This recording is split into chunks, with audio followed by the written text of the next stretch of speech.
कलाभ्यां चूडालङ्कृत शशिकलाभ्यां निजतपः फलाभ्यां भक्तेषु प्रकटितफलाभ्यां भवतु मे। शिवाभ्यामस्तोकत्रिभुवन शिवाभ्यां हृदि पुनर्भवाभ्याम् आनन्दस्फुरदनुभवाभ्यां नतिरियम्।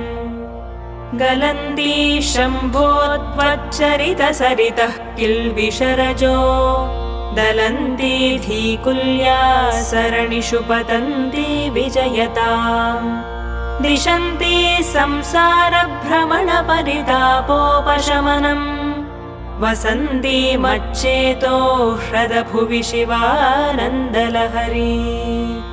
त्रयीवेद्यं हृद्यं त्रिपुरहरमाद्यं त्रिनयनं जटाभारोदारं